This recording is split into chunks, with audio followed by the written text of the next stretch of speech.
827-2346. Cube Radio. C'est bien beau la relance économique, mais encore faut-il que nos entreprises soient prêtes et j'ai envie de dire, Maude garde les yeux sur la balle. Là. Oui. Elle est bon aux objectifs et relève les défis pour réussir cette réussite-là. Il y a la Fédération des chambres de commerce de Québec qui a produit un guide à l'intention des entreprises justement pour être bien préparées. On en discute avec Charles Milliard, le président directeur général de la FCCQ. Monsieur Milliard, bonjour. Bonjour à vous deux. Donc, je disais, c'est important d'être prêt. Vous avez décidé d'outiller les entreprises que vous représentez. Et pour ce faire, vous vous êtes allié avec une firme, la firme Roland Berger, qui a une expertise on ne peut plus pertinente en la matière. Là. Oui, tout à fait. Écoutez, je pense que cette semaine, au niveau économique, là, c'est une semaine très positive. J'ai envie de dire commence à faire beau, mais peut-être pas aujourd'hui à Montréal. Mais les beaux jours s'en viennent. Donc, c'est vraiment le début du printemps économique là, au Québec en ce moment. Mais les entreprises ont beaucoup de boulot à faire, autant les employeurs que les employés, pour s'assurer d'être prêts et que cette relance-là fonctionne. Et nous, donc, ce qu'on a fait, c'est un guide, c'est aussi une étude, dans le fond, qui vise à mettre en valeur, je vous dirais, 5 ou 6 principaux éléments pour s'assurer que les entreprises vont réussir cette relance-là. Et Roland Berger, donc, est une entreprise qui a travaillé avec plusieurs économies, plusieurs gouvernements asiatiques. Donc, on a la chance, entre guillemets, que la crise s'est déplacée d'est en ouest. Donc, on peut s'inspirer des bonnes pratiques qu'on observe donc en Asie, puis maintenant en Europe aussi, et s'assurer qu'on fasse toujours encore mieux et qu'on améliore finalement le modèle de déconfinement. Faisons, si vous voulez bien, M. Milliard, un survol de ces principes-là. Il y en a un qui m'apparaît assurément incontournable, c'est tout ce qui touche la gestion des ressources humaines. Ben, complètement. Écoutez, puis les ressources humaines dans un sens large, moi, je pense que les entreprises doivent prendre conscience qu'elles doivent prendre soin et parler à 3 groupes. Leurs employés, leurs clients et leurs banquiers. Alors, ce sont les 3 conditions de succès, je vous dirais, pour les entreprises. Parler à ses employés, ça veut dire, bien évidemment, communiquer comment la nouvelle expérience client ou la nouvelle chaîne de travail va se faire. Parler à ses clients, ça peut sembler bête, mais il faut vraiment reprendre le discours. Donc, il y a des gens qui sont déconnectés de leurs clients depuis déjà 2 mois. Il faut reprendre ce discours-là.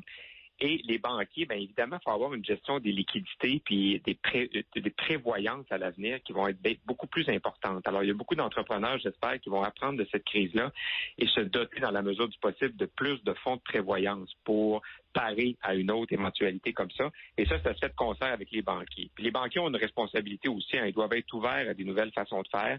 Et nous, on a des contacts fréquents avec eux pour leur dire, si vous voulez pas vous retrouver avec des milliers de faillites au Québec, soyez ouverts aux entrepreneurs qui veulent repenser leur modèle d'affaires puis travailler avec vous. Un élément que je trouve intéressant dans le résumé que j'ai lu du guide, c'est que on parle souvent normalement de l'importance pour les compagnies, les entreprises d'être de bons citoyens corporatifs. Et ça, souvent, ce que ça veut dire, c'est d'être généreux dans la communauté, de faire un peu de philanthropie, des dons, des commandites, du mentorat, etc. Mais là, cet aspect-là va prendre un nouveau sens parce que la responsabilité, ça va être aussi d'assurer des environnements de travail qui vont respecter toutes les règles sanitaires pour pas que, par exemple, des entreprises deviennent des vecteurs de contagion. Donc, les entreprises doivent être conscientes qu'elles ont une responsabilité sociale au-delà de la rentabilité puis d'offrir du boulot à des employés. Là. C'est très, très intéressant comme commentaire parce que oui, on espère qu'il y aura toujours de la philanthropie au Québec parce que c'est déjà plus bas que ça l'est dans le Canada anglais, par exemple. Mais la responsabilité sociale va prendre une nouvelle couleur, je vous dirais. Parce que là, maintenant, le respect des règles sanitaires, écoutez, les employés vont surveiller de près les employeurs à juste titre. Les employeurs vont devoir surveiller les employés pour qu'ils les respectent aussi. C'est une danse qui se fait à 2. Puis les clients, moi, je pense, vont récompenser les entreprises qui vont avoir pris acte de cette crise-là puis qui vont laisser des traces dans leur offre client, dans leur expérience client, qu'ils ont appris de cette crise-là. Alors moi, j'invite les entreprises à être assez ouverts à repenser beaucoup de choses parce que les clients vont être à l'affût de ça, là, des entreprises qui auront modifié puis tiré profit de la crise. Je vous avais posé la question l'une des fois qu'on s'est parlé depuis le début de la crise, mais je la relance, voir on en est rendu où. Est-ce qu'on doit s'attendre à voir poindre une espèce de norme ISO COVID-19, là, que les entreprises pourront montrer une espèce de certification, dire nous, on respecte les normes, il y a quelqu'un qui est passé, qui nous a certifié pour justement assurer ce sentiment de confiance-là? Oui, je me rappelle de notre discussion à cet effet-là. Les choses évoluent vite en ce point-là. Je sais toujours pas si ça va être ISO, mais pour l'instant, le rôle de la CNESST là-dedans est primordial. Alors, mardi, je crois, oui, on a mis en ligne à la CNES des guides pour aider les employeurs et les employés à avoir justement des milieux de travail, donc en construction, dans le domaine de détail, dans le manufacturier, qui vont permettre de limiter la contagion. Alors, je vous dirais que la norme ISO, pour l'instant, c'est une norme CNESST, puis les inspecteurs, c'est les 300-400 inspecteurs de la CNES qui vont vraiment sillonner le Québec et être à l'affût de ça. À la fois que les mesures sont prises par les employeurs, mais qui sont respectées aussi par les employés. Parce que moi, je vous prédis qu'il y a bien des employés qui vont dire, ben voyons, je ne fais pas ça, ça n'a pas de bon sens. Alors, il va falloir faire attention à ça. L'autre des aspects que vous adaptez vous approchez dans l'étude, c'est la particularité des entreprises qui ont une grande partie de leurs activités à l'étranger. Eux, ils devront adopter leur modèle d'affaires. C'est pratiquement incontournable, inévitable. Oui, ça risque d'être très difficile, premièrement, pour certaines, parce que, premièrement, il y a vraiment une désynchronisation des déconfinements. Alors, s'il y a des gens qui font affaire en Europe, en Asie, donc les marchés ne se rouvrent pas en même temps, et il y a des gens qui ont des fournisseurs, évidemment, qui sont concentrés dans un pays. Alors, une des réflexions de l'étude qu'on lance, c'est de réfléchir à la diversification dans la chaîne d'approvisionnement pour éviter justement qu'une situation comme ça se reproduise. Donc, on sait évidemment que la Chine, l'Inde, les États-Unis sont des grands fournisseurs de plusieurs produits au Québec, mais il y a moyen d'avoir un portefeuille un peu plus équilibré. Puis évidemment, il y a des fournisseurs locaux. Là, on parle évidemment de l'achat local depuis plusieurs semaines. Il y a une occasion là pour des grandes entreprises de se retourner un peu sur le Québec, pas au complet. On n'est pas obligé de choisir entre l'achat local puis le commerce international. Il y a des gens qui veulent nous faire choisir. Moi, je trouve ça là, c'est complètement impertinent. On peut faire les deux. Mais on peut recommencer à regarder des fournisseurs locaux. Puis le gouvernement est la première organisation qui devrait faire ça.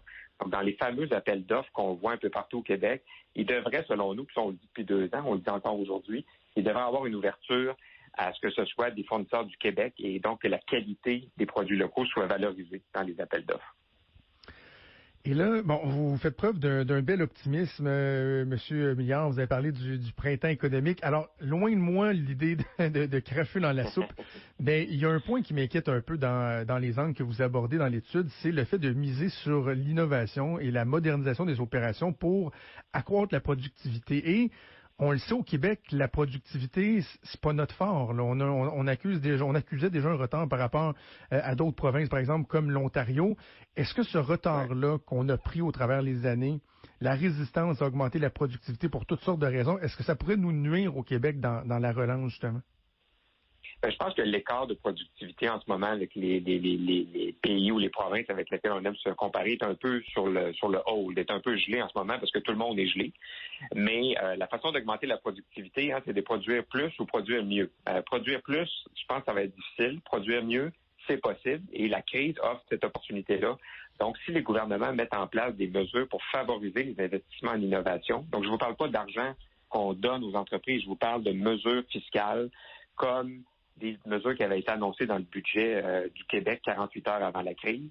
Donc, exemple, le crédit pour l'innovation et l'investissement. Donc, on récompense les entreprises qui décident d'investir dans des nouvelles machines plus éco-environnementales, dans la numérisation, dans le commerce en ligne. Fait que ces entreprises-là vont se dire, au moins, on a passé à travers une crise épouvantable, mais on en a profité pour se repenser, puis maintenant, on regarde l'avenir avec beaucoup d'optimisme. Ceci dit, oui, je suis optimiste, mais je suis pas jovialiste. Il faut vraiment s'assurer que le respect des règles sanitaires ait lieu, parce que sinon, il y aura un reconfinement. Moi, je suis assez convaincu de ce que le docteur Arruda dit est vrai. Il faut vraiment être agir avec beaucoup de précaution dans les prochaines semaines.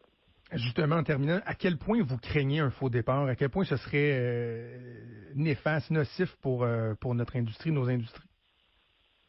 Je suis pas devin, mais c'est difficile à dire. Mais moi, je vous dis, depuis 1 mois ou 2, je vais à l'épicerie. On respecte le 2 mètres. La dernière fois, j'ai attendu 50 minutes dehors. C'est une expérience client différente et ça se passe relativement bien. Alors, je me dis, pourquoi ça ne pourrait pas avoir lieu dans un magasin de chasse et pêche, dans un magasin de meubles, dans un magasin sportif?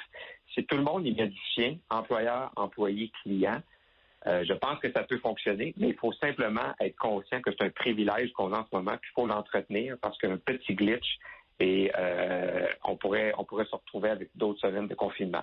Et le fait que Montréal soit séparer de 4-5 jours, je pense que c'est raisonnable aussi parce qu'il y a vraiment une crainte dans la région de Montréal, on le sait. Mais s'il y avait eu 2-3 semaines de décalage, moi, j'aurais eu peur à la délinquance. Alors, je suis content que le gouvernement ait été quand même assez respectueux de l'intelligence, je vous dirais, des entrepreneurs de Montréal là-dessus. Donc, on va suivre ça à partir de lundi prochain, le déconfinement, la relance de l'économie, en espérant que tout se passe bien. Charles Milliard, PDG de la Fédération des chambres de commerce du Québec. C'est toujours un plaisir. Merci, puis bonne chance pour la suite des choses. Merci à vous. À bientôt. Merci. Vous écoutez Franchement dit.